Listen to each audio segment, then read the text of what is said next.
death of a man who literally changed the way we live our lives every day. Steve Jobs, the visionary founder and leader of Apple Computer, has died at the age of 56. A giant in business, technology, and entertainment, Steve Jobs had been battling pancreatic cancer for 8 years.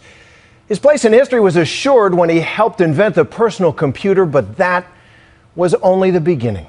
Here is ABC's Bill Weir. Before he put a virtual world at our fingertips. And we call it the iPad. Before he turned household tools into objects of desire. Today, Apple is going to reinvent the phone. Before he changed the way we are entertained. And you can watch it on your iPod. A 20-year-old Steve Jobs launched a revolution from his parents' garage.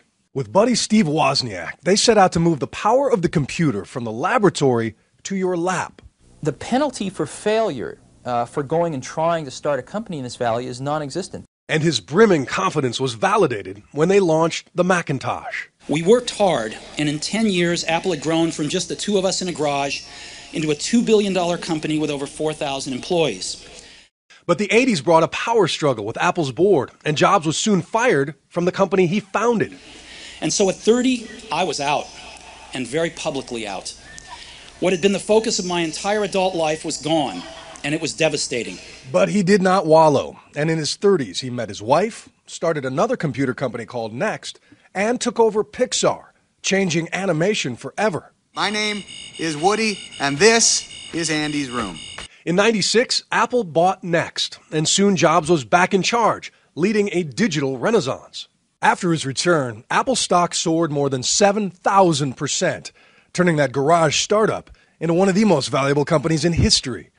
And in a valley of geniuses, his myth grew into Thomas Edison meets Willy Wonka proportions, building anticipation for invention shrouded in secrecy. Are you using that currently as your phone? I haven't been able to because I can't take it out in public. While keeping his life fiercely under wraps. Not even his board knew of his pancreatic cancer. I just wanted to mention this. And he didn't reveal he'd had a liver transplant until after the procedure. I now have the liver of a mid-20s person who died in a car crash. Through life, while his body grew frail, that mind, that drive, never quit. A standing ovation welcomed his surprise appearance at the spring launch of the iPad 2. But then came this letter in August. I've always said that if there ever came a day when I could no longer meet my duties, I would be the first to let you know, he wrote. Unfortunately, that day has come.